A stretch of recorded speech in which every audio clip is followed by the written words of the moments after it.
The life of a football player with a bright future ended suddenly. It's truly a blessing, just being here with like some of my best friends, teammates, and we're all going to college together, most of us, so it's just truly a blessing to be here. Nolan Wells' death has his family and the country asking what happened on the 4th of July.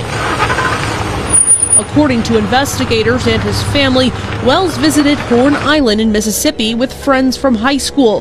When those friends returned to land, Wells did not. Investigators say Wells' body was found in the water days later.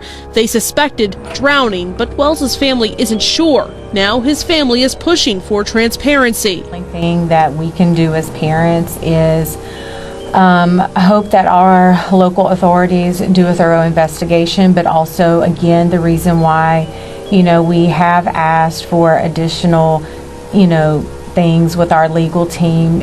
Transparency is important. Since we started this, that is all we asked for. And it's just a lot of things with this case that's going on that's not clear.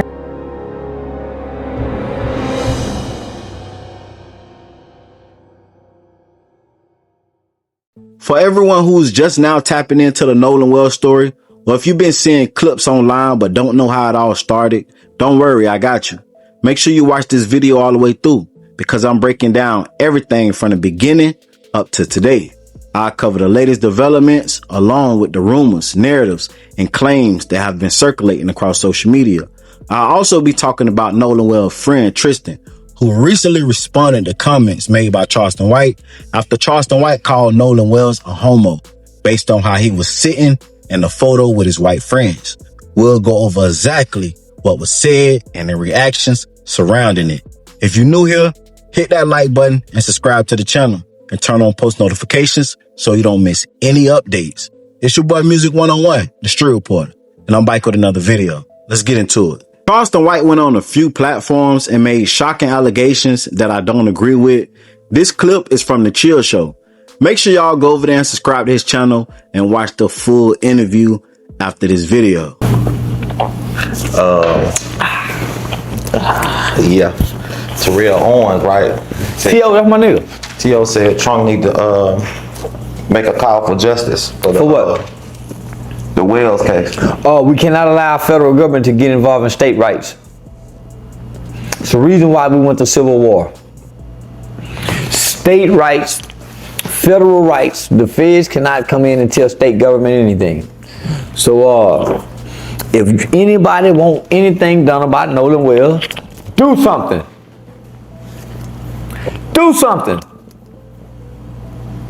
What they want Trump to do? He ain't got time to come down here and fuck with his niggas in his white overseer business. This was homosexual activity. A nigga done been passed around the white boys. How he get from boat to boat? How he get from boat to boat? And he's such a strong athlete. Where are the other black football players? Man, that's the nigga that got in trouble with that motherfucker stimulating dick. That motherfucker tingling. Them nerves in that rectum is fired up. That boy is looking for a good time and had the time of his life before he met his demise. He died doing what most niggas want to do, probably fuck. Kevin Samuels died fucking. What's the problem? The white police then already came out and said, hey, it ain't no foul play here, man. Legs was weak from what you been throwing, taking. Boy, them stringy legs they get wet noodles. So when I look at this situation, his family ain't really raising and kicking up no concern about racism. Do you think race might be a factor? Like my wife said, I don't want to believe that, but it's just it's so many things have happened, and so many things have been swept under the rug. Like I said, Nolan didn't see color. He saw people for who they are, and I used to always tell him, "Son, you need to go out there close because everyone is not going to reciprocate that same love that you give." I just want transparency. I just want to know what happened to my son. Christine, why does that make you so emotional? Because he just he just had a big heart. Like, to really know Nolan, to have him as your friend was just, it was something special. People aren't like him. He was just different. And Do you worry that he might have trusted too much? sometimes, yeah. And that was something we always talked to him about.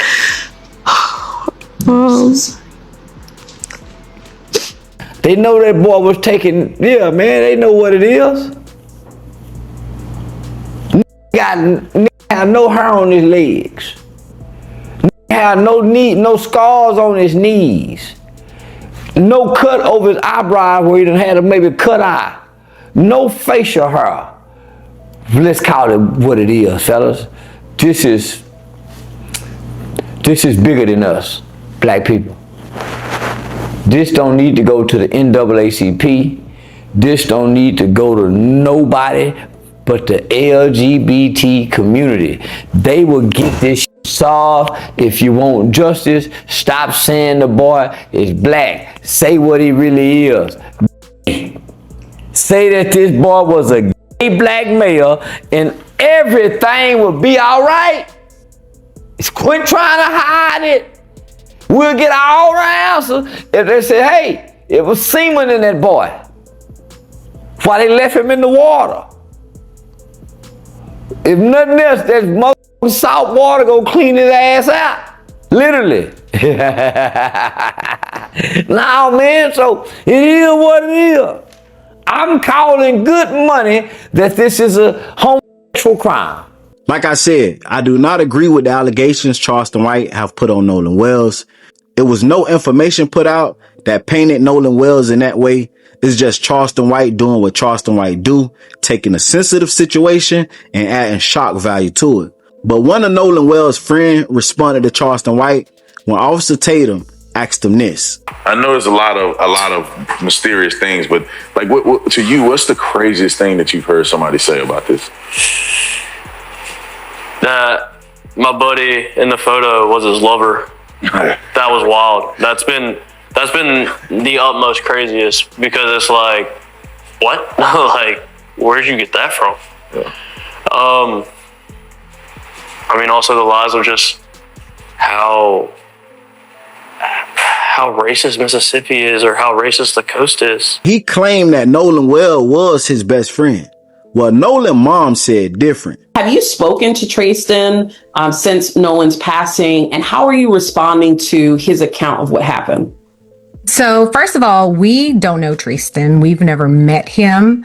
So to say, best friend, childhood friend, that's a bit of a stretch. Man, that can't be farther from the truth. Me and Nolan, I met Nolan in 9th grade in our second block class. It was math. He was one of the first guys I made friends with. It was somebody I made a connection to, like, off rip. He was an athlete. I could tell he was an athlete. When I walked into class, we sat really close to each other. And all he did, he turned around and asked me for a pencil when I first met him in 9th grade when I moved to Ocean Spring. Man, it was tough. And the relationship there has always been best friend in my eyes. I never wanted to take away how close somebody else was with Nolan, but Nolan was my best friend. That was a guy I knew I could call at any point in time. He called me at 11 o'clock on the 4th to see where I was parked at. Man, me and Nolan have countless nights of him giving me advice on my girlfriend, on my life in general. Nolan has been the only friend, and I love my friends and my best friend in this group of guys, but Nolan has been the only person that ever tell me, like, he's proud of what I've done. But the internet noticed when he talked about Nolan, he called him by his name or said him. But when he spoke on the other guys that was on the trip, he called him buddy. That my buddy in the photo was his lover. The tragic death of 18-year-old Southwest Mississippi Community College football player Nolan Wells has completely consumed the internet. What started as a tragic 4th of July drowning investigation on Horn Island has exploded into a national mystery filled with deleted data, clashing witness statements, high-stakes legal battles, and massive social media outrage. Tonight, we are putting all the pieces together From the leaked audios and the friends' exclusive interviews to the blistering takes from Nancy Grace and Officer Tatum, this is a complete, unfiltered timeline of the information that has been revealed. On 4th of July, Nolan Wells traveled by boat to Horn Island with a group of friends. By 11 p.m. that night, a friend contacted the Coast Guard to report him missing. Shortly after midnight, Nolan's mother, LaTonya, filed a formal missing person report. 2 days later, on July 6, Nolan's body was discovered face down in the water by National Park Service agents. But the mystery began the moment Nolan's friend handed his cell phone back to his mother. LaTonya immediately sounded the alarm. She publicly stated that Nolan had been posting on social media constantly that day, yet when she opened his phone, his Snapchat history from July 4th was entirely gone. Nolan Wells bombshell tonight. The dead teen's messages deleted after his body washes ashore. Caitlin, now allegations have reared their ugly head that his phone has been tampered with and items have been deleted. Explain. They had his phone. And when his mother was looking for his phone when he was missing, there were two different ways to identify it, either a Snapchat location or a Life 360 location. They showed different locations, which is very possible because one updates automatically, the other only updates when you open the app. But when she finally tracked it down, she says there was nothing on it from that day. When we finally got his phone, me and my sister went through the phone. We went in his Snapchat. He had 2 accounts, absolutely nothing. It wasn't even 24 hours, which is how long videos and pictures stay in Snapchat. And I was just like, that can't be. Like, I've seen Nolan whenever he snaps, like when he goes and he's having fun, like he does videos. Like, there was absolutely nothing, no saved videos. The internet went into overdrive. Public backlash intensified when several of Nolan's friends who were on the boat trip deactivated or scrubbed their social media profiles. These are Nolan Wells' friends that didn't remember anything, but they remembered to deactivate every single social media account that they have. Them, his girlfriend, their parents, all the accounts deactivated and wiped clean. All of them. Jax, Eric, Wyatt, Warren, Morgan, jail. Jail for everyone. Because they're already circling the wagons. They're already lawyered up. But wait, their parents are doctors, lawyers, and judges. Then the chaotic video surfaced on TikTok and YouTube, and the footage, a dispute breaks out on the boat, and the voice can be heard screaming violently. Influencers claim this was the final moments before Nolan was attacked. However, a high school friend of Nolan's named Tristan Shepard came forward to clear the air, stating, "That's me yelling. There was no talk about a phone in that video."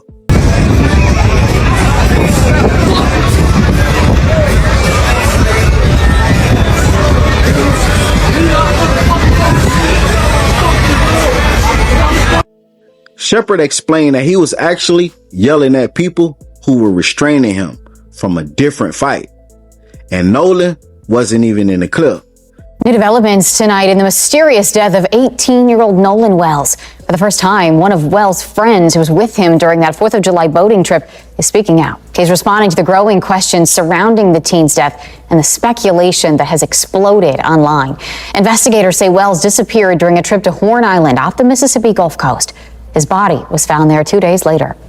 16 WAPT's Carlos Garcia here now with us with what that friend is saying, Carlos. That's right. Well, Nolan Wells' friend says that it wasn't Nolan that was featured in a viral video appearing to show several people arguing, but rather it was him engaging in the verbal altercation while Nolan was elsewhere. I just know I've lost my best friend. For the first time, a friend who was with 18-year-old Nolan Wells the day he disappeared is speaking out. Trayston Shepard declined to appear on camera, saying he and the others who were on the boat have been receiving threats. We did no wrong here, and we don't understand how we're getting so much hate behind it. We all cared and loved Nolan, and nobody wanted to see Nolan die. Nobody wanted to see his life be taken so short. Shepard also addressed this viral video that has fueled speculation online. Nolan's parents believed it showed their son involved in a confrontation, but Shepard says it wasn't Nolan, it was him. That's the video I'm referring to. That's me yelling. Shepard says he returned to the mainland later that afternoon, while Wells stayed behind on Horn Island with a girl he had met that day. They met that day, and it was kind of one of those things. It did come off that day that he really did like her, but that was the only time they'd ever hung out, was at Horn Island on July 4th. Investigators believe Wells drowned and say they found no immediate signs of foul play, but his parents continue to question that conclusion. They told ABC's Good Morning America they tracked Nolan's cell phone after he disappeared and believe it was back on the mainland. It was showing everywhere the phone had been, I was like, well, it's showing that he's back on land. The Jackson County Sheriff's Office says the family has not yet turned the phone over to investigators, though their attorneys say they plan to do so. As the investigation continues, Shepard says he hopes people will remember the friend he lost. I think everybody needs to let the investigation continue and let the facts be shown. Nolan's best friend Warren Hudson sat down for an exclusive multi-part interview with Brandon Tatum on the Officer Tatum Show. Warren, I'm going to ask you some very pointed questions. I mean, just straight out. Okay. I didn't come down here to, do anything other but to get the truth, right, and for you to have a voice in this. Right. And the first thing I want to ask you is, did you kill Nolan? Of course not. Did you have anything to do with Nolan's death? Of course not, and absolutely not. They say that you guys deleted stuff out of his phone. Did you delete anything out of Nolan's phone? No, of course not. The mom acts like, or at least she portrayed on television, and the rumors are that you weren't really good friends with Nolan. Is that true or not? Absolutely not. I hung out with Nolan probably like 3 days a week. I mean, seriously, at least. Some days my friends want to hang out every single day, and Nolan was always there. So when Warren gets on the phone and he's just like, hey man, he was like, hey, have you talked to Nolan? Anything else? I was like, no, I haven't talked to him, man. He was with that girl last time I knew. And he was like, okay. He was like, man, we can't get a hold of him. We don't know where he's at. And I was like, man, it's Nolan. He's probably just out somewhere with that girl. Like, get a hold of the girl, you'll probably find Nolan. It's no big deal. Because in my head, if I wasn't drinking, if I didn't get into that altercation, maybe I would be able to do something. Maybe I would have saw something.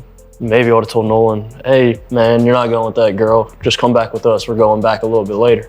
We can go meet up with the guys later. So, obviously we were in an emergency. The boat, we're trying to save the boat. It's not like we didn't ask Nolan or we just left Nolan. Nolan decided to stay on the island with the girl that he was with. And the girl is a witness to that too. Yeah. You sure about that? You sure about that? You sure about that? Uh-oh, looks like our girl KK said you're not gonna get me.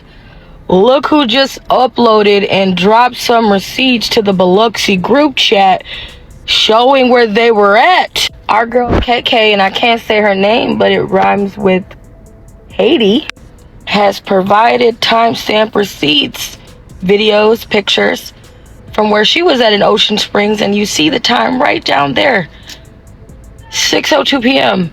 And guess who's not with her? KK said there's no way y'all gonna keep playing on her name, babes. 5:24 p.m.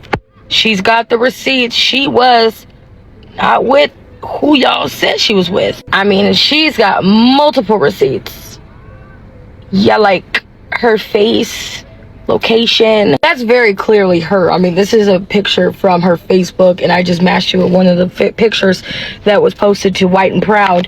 All these photos basically giving us timestamps of where she was at. Which is very interesting, because if she was on the boat with her friends and wasn't where y'all said she was, where everybody at? I mean, she's the only one who's been giving cooperating statements. She was the first one to go to the Popo. KK, what the fuck y'all gonna say now? The story It's literally falling at our feet. Hey, yo, but why does that look like Smart's boat? So basically, Katie is saying that the boys is lying and Nolan was never with her. Someone commented and said, wait, Tatum said that the cell receptions wasn't good enough and that's why Nolan had 0 posts. But according to Nolan's mom, Nolan did have pictures and videos on his Snap. But when she got the phone, everything was deleted. Now, whether Nolan had pictures and videos on his Snap or not, Tatum's theory is wrong because he said the service wasn't good enough for anybody to upload on social media. Well, it seemed like Katie's service was working perfectly fine. Hudson addressed the phone situation head on, insisting that he and his friends never accessed or deleted anything from Nolan's device. Drank too much and was super intoxicated. And, you know, that's kind of what a lot of us thought, but they were kind of losing it and they were going crazy. And the mom that was with them demanded Nolan's phone because Nolan left the phone on the boat. And when we ran in, Nolan didn't ask for his phone and his keys were not on the boat because his car was parked at my buddy's house where we had all slept, you know, the night before the 4th. And so the keys were left at the house because Nolan's car was at my buddy's house where we stayed at. So of course he left his keys there. But his phone, I mean, he was drinking. He didn't have his phone in the water because no one did. And I mean, there was more than just Nolan's phone that wasn't on the boat with us. It was more than just Nolan's phone that was on the boat. Yeah, I mean, we obviously had all our phones, but on the boat. But those weren't the only people. Like Nolan wasn't the only person that left a phone on the boat. So when they barged in, they started getting frantic. The mom asked for Nolan's phone. Right. Was there a struggle over it, or did you guys hand it over? I mean, just handed it over. I mean, we didn't think anything of it. Like, you know, she asked for Nolan's phone. We knew they were close friends with, you know, the Wells family, and my buddy went out to his truck and handed the phone over. No complications, no issue, you know, nothing. But I mean, I told Miss Christine that we had his phone and he had left it in our possession on the boat. When did you? Miss Christine is Nolan's mom. Correct. When did you talk to her about that? When I was on, no, I didn't talk to her once. Like it was like 12:30. I mean, I might have texted her a couple times and like, you know, talked briefly about a couple things, but I told her on the phone before I called the Coast Guard that we had Nolan's phone. Before I called Miss Christine, I asked, I was like, oh, well, where's his location at? Because Nolan had his Snapchat location on for me. And he said, you know, Wyatt said it's, you know, in my truck. Like, because everybody who left stuff on the boat, it was Wyatt's boat, so Wyatt put it in his truck, you know, like it's normal. And so the phone was in possession in Wyatt's truck. And when that mom came over and asked for it, there was no issue at all with us giving the phone to her. Did you guys go through the phone, or? Of course not. I mean, well, none of us had a reason to go through Nolan's phone. I mean, there's multiple phones on the boat. Why would it be? And the boat was having issues. Why would our concern be getting on Nolan's phone or something? I mean, I don't even know Nolan's password. None of my friends do. We had no reason ever to get on Nolan's phone and look at anything. I didn't even touch Nolan's phone. None of us touched Nolan's phone until somebody took it off the boat and put it in Wyatt's truck, and then no one touched it until we handed it back, you know, to the mom that was at my buddy's house. On July 22nd, Ben Crump held a major press conference announcing the results of an independent private autopsy commissioned by the family. The private medical examiner declared the cause and manner of death to be undetermined, directly challenging the police theory of an accidental drowning. Very comprehensive. As Dr. Roger Mitchell said that the focal area of red discoloration in the soft tissue of the back of the head, the occipital region, is significant because he cannot determine why you have that red discoloration in the back of his brain. That's significant. He also talked about, Mr. Williams, just the fact that as it's common practice, he was missing his throat when they received the body. And he wants to know why they held it back. He's not drawing any conclusions, but he said he would want to examine it if there were neck fractures or compressions to the neck. And he thinks that's significant to know at autopsy. The reason he said he would hold it back when he was medical examiner because he thought that there may have been some issues with neck fractures. The last thing that is significant is what we said before about him, the condition of his body when he went into the water. Was he conscious or unconscious? Was he forced or unforced into the water? He said those things are very significant. But he started off talking about this red discoloration in the back of his head is something that was of great concern to him. Joining us, Dr. Kendall Crowns. He is the Chief Medical Examiner of Tarrant County, Fort Worth.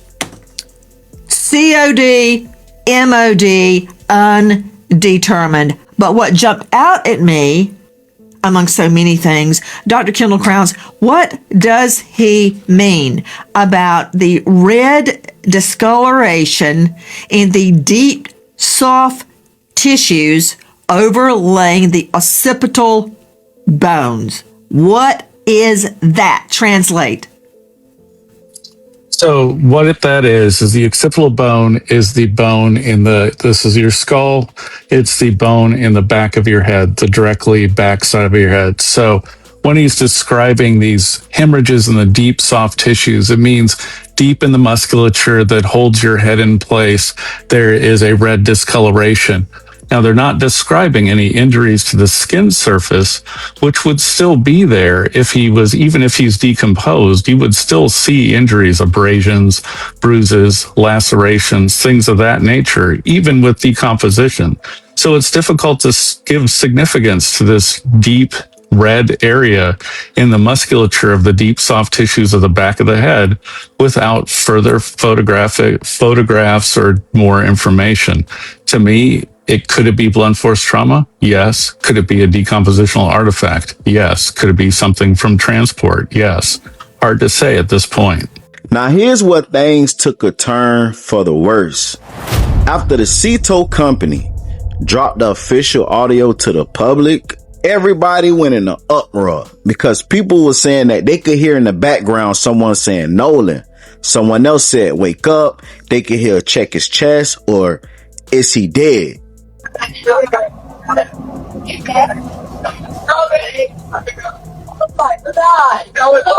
Ceto Assistance, Vicky speaking. How can I help you? Hey, we're at the west tip of Horn, and our bilge pump stopped working. We're sinking. Can y'all please come? We have a membership. All right, of course. How far is the work coming up, sir? Can you give me a description? Ankles? Hello? Hey. Yes, how far is the water coming up, sir? It's coming up. We're just sinking. I don't know. Like we're going down now. What did we just hear? What was that? Straight out to investigative reporter Crime Stories, Dave Mack. Did you just hear what I heard? Now, this has been transcribed, and this is the Ceto dispatch call. Because, Dave, when I first heard this, I thought, has this been doctored? Is this real? Where's this coming from, Dave? This is an official recording, Nancy, that is being issued. And it's shocking when you listen to this call for a tow, for the sea tow. Going further into it, Nancy, you're picking apart all of the different voices that can be heard on this one phone call, trying to determine what is really taking place on this boat that is allegedly sitting in 31 feet of water, a depth of 31 feet. And a bilge pump not working, claiming they're sinking, and calling for help. And yet, in the background, are we really hearing all of this other activity? Then, an independent audio expert, Janetta Brantley, stepped in, and she isolated the tracks. She verified after dropping the frequencies of the main dispatchers in the boat engine and the background dialogue is entirely audible. She came to a conclusion. The things that we heard, we thought we heard, she could hear it too. She also revealed, when I heard the, can we cover this up? Yeah, I thought all about that. There was instant anger, disgust. I was disheartened. Okay, so before I play this, I want to quickly explain what I did, what you're looking at on the screen, and why I chose to approach this audio the way that I did. As a professional audio engineer with experience in dialogue editing, dialogue cleanup, sound design, and post-production, I decided to work on that CTO call using traditional audio processing techniques rather than relying on any AI voice separation or AI enhancement. My goal was pretty much to preserve as much of the original recording as possible while making the quieter dialogue and background audio easier to hear. So I basically use techniques such as subtractive EQ, compression, gain adjustments, noise reduction, frequency isolation, and other traditional processing methods. So what I did was I separated Vicky, the CTO dispatcher, from Warren and the audio originating from the boat so that I can concentrate more closely on what was happening behind and around Warren, pretty much on the boat. And I specifically chose not to rely on AI because aggressive AI enhancements and voice isolation tools can sometimes introduce artifacts and distort the speech or create ambiguity around the sounds that were originally present. And for something this serious, I wanted my processing to remain as conservative as possible. You'll also notice time code and dialogue written on the side of the screen and pop up during each segment. That dialogue represents what I personally hear as an audio engineer while processing and repeatedly reviewing these sections. I'm pretty much providing it as a listening reference, not as a declaration that my interpretation is the only possible interpretation. And that's important. I want you to listen for yourself. Use headphones if you have them, listen closely, and decide with your own ears what you believe is being said. And you can also return to the original unprocessed recording and compare directly with what you're hearing here. For this first video, I'm sharing only approximately 37 seconds of the call. I originally intended to continue much further, but once I separated the dispatcher from the boat and started concentrating exclusively on the background dialogue, what I believed I was hearing became extremely difficult for me to process emotionally. And I needed to take a mental break. But I wanted to release this portion because some of the details that stood out most to me occur very early in the call, like right at the top of the call. And so I'm gonna let the audio play. Read my transcription if you want to reference, but don't allow it to determine what you hear. I want you to listen first, listen again, compare it with the original recording, and then judge it with your own ears.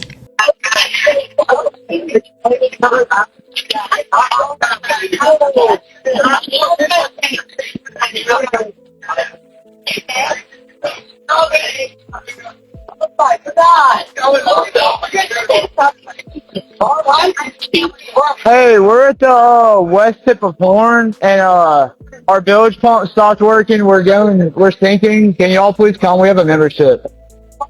Shut the fuck up!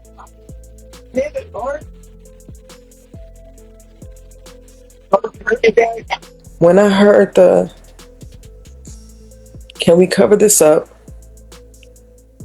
Yeah, I thought all about that. There was instant anger, disgust. I was disheartened. When you first heard it without you touching it at all, what was your initial reaction and thought? I played it and I was like, wait a minute. Am I tripping? Because ain't no way they yelling Nolan when allegedly or supposedly he wasn't on the boat. To be very clear on her next steps, Janetta did say that no one paid her, no one asked her to enhance the audio, but she did import the MP3 into her professional audio engineering systems that did not require any AI assistance. What would have been the difference between using AI on this audio versus not using it? It could literally introduce sounds that were never there to begin with. And because I know that, that's the 100% main reason why I chose not to use any type of AI, including the plugins that I know is AI assisted at its core. Towards the end of that first 37-second clip, the "damn it, Bart," I heard it loud and clear. And then the second half of that was faint, but I heard it. When I heard at first, whatever the name was, "Really Dead Now," that did something to me. I can't even put to words the emotions I felt then. The family attorney, Ben Crump, said they got the full audio from C-Torn, and he's pushing it off to experts to let them dissect it, just like this young lady did. Now, he also said they launching an investigation because Nolan Wells' body was found in the same exact location where his friends say they left him at. And that don't make sense. So that means he died in that same spot they was boating at. But get in the comments, check it out, and let me know what you think about this whole situation.